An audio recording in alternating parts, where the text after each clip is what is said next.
Bonsoir Nicolas Châteauneuf. Bonsoir Anne-Sophie. Nous aussi, on va faire une visite de ce chantier exceptionnel. Oui, absolument. Alors, on se souvient tous de ces images terribles d'avril 2019.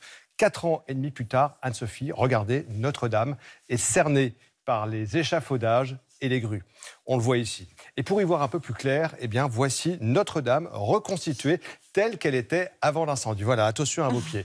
En 2019, le feu a détruit donc la toiture, la charpente en bois âgée de 800 ans et la flèche du 19e siècle.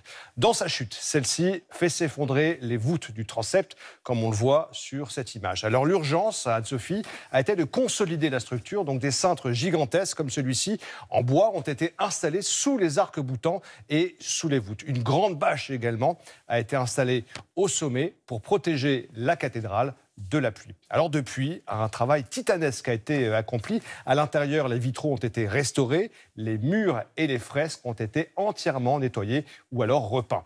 À l'extérieur, les premiers éléments de la charpente que vous voyez ici ont été posés ces derniers mois. Chacune de ces fermes, c'est comme ça qu'on les appelle, a été taillée à la main et mesure 10 mètres de haut. Et en tout, il y en a une centaine sur cette charpente. Alors à présent, quand le toit sera-t-il terminé? Alors ce sera l'année prochaine. Il faudra poser 1350 feuilles de plomb sur ce toit, une couverture qui pèse à elle seule 210 tonnes. Anne-Sophie, c'est important d'ailleurs pour la stabilité de l'ensemble. Restera la flèche, sa charpente, la voici, elle est terminée. Il faudra ensuite poser dessus la couverture, les ornements, les statues. Celle-ci avait été enlevée une semaine avant l'incendie, c'est quand même une chance. Quant au coq en cuivre qui trônait au sommet, il a été récupéré, mais il est un peu abîmé, donc il va rester dans un musée. Il sera remplacé par un nouveau coq, un oiseau qui pourrait plus s'inspirer du phénix qui renaît de ses cendres.